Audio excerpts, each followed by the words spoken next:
Tu vois que j'ai donc dessiné 463, 4 centaines, 3 dizaines, 4 centaines, 6 dizaines, 3 unités. Nous n'allons pas dessiner 189 à côté, sinon ça nous ferait une addition. Ce que nous voulons, c'est une soustraction, autrement dit, une opération qui nous permet d'enlever et de savoir ce qu'il reste. Alors allons-y. On commence, comme d'habitude, par les soustractions, avec la colonne des unités. Toujours la colonne des unités, comme dans l'addition. 3 moins 9. J'ai ici 3 unités et je veux en enlever 9. Est-ce que je peux? Bien sûr que non. Je n'en ai pas assez. La solution, tu la connais.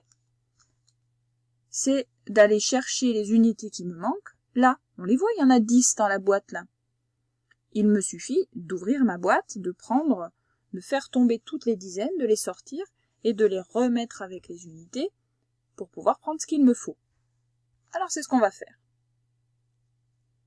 Je barre cette dizaine, je vais prendre celle-ci, et je vais enlever toutes les petites unités que j'ai mises dedans. Il y en a 10. Et je vais faire la même chose sur mon calcul. Je casse une boîte, alors on a l'impression que je casse les 6, mais pas du tout. En fait, c'est juste que j'en prends une, donc je note qu'il ne m'en reste plus que 5, et que la dernière, je l'ai remise avec les unités. J'en ai bien 10, 3, 10, 3 c'est 13. Je vais donc maintenant pouvoir faire mon calcul sur les unités. 13 moins 9, ça fait 4. Regarde, j'en ai 13, j'en enlève 9. 1, 2, 3, 4, 5, 6, 7, 8, 9. Il ne m'en reste plus que 4.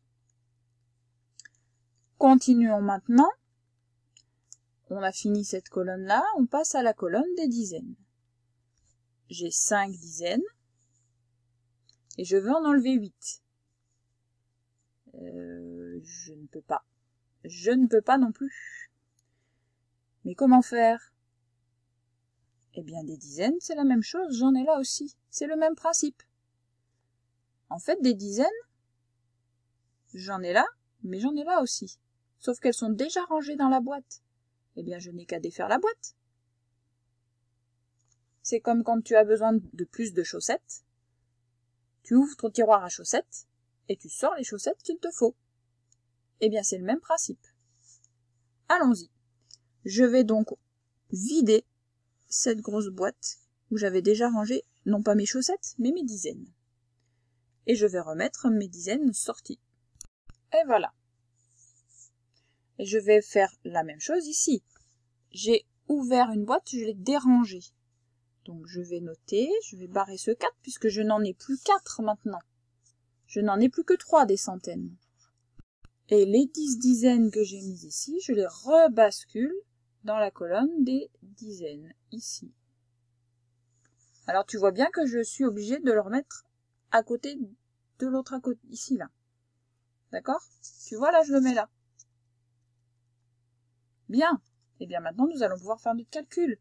Plus avec 6, mais avec 15 du coup. 15 moins 8. Faut que je barre.